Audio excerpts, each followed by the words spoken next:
क्रांती news, आवाज सर्वसामान्यांचा। Deola IG स्क्वॉडचे बनावट पोलीस बनून गुटख्याने भरलेली पिकअप पळवली।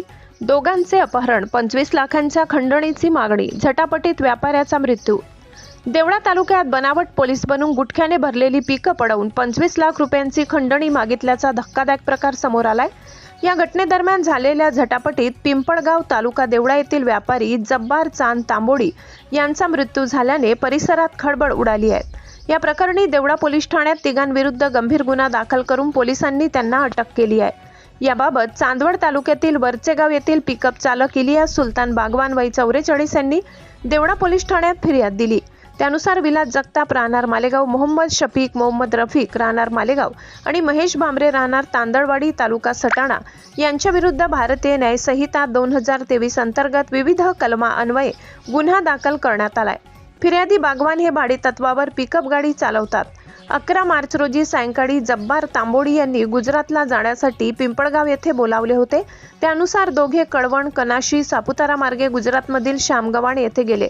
तेथून गुटख्याचा माल भरून ते रात्री पिंपळगावकडे परत येत होते।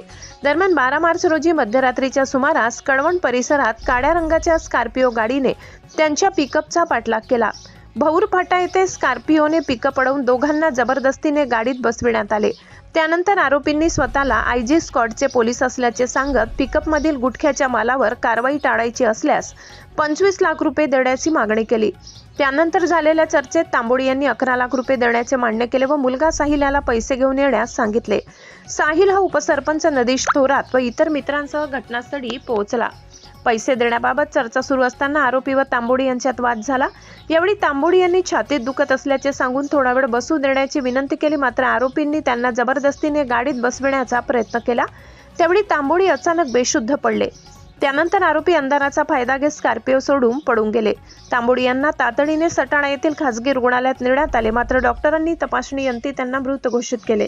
या प्रकरणी अपहरण, खंडणी, दमदाटी व मृत्यूस कारणीभूत ठरल्याचा गुन्हा देवळा पोलीस ठाण्यात दाखल करण्यात आला असून तिन्ही आरोपींना अटक करण्यात आली आहे। पुढील तपास उपविभागीय पोलीस अधिकारी किरण कुमार सूर्यवंशी यांच्या मार्गदर्शनाखाली पोलीस निरीक्षक सार्थक नेहते व पथक करीत आहे। महाराष्ट्र क्रांती न्यूजसाठी प्रतिनिधी दादाजी हिरे, देवळा।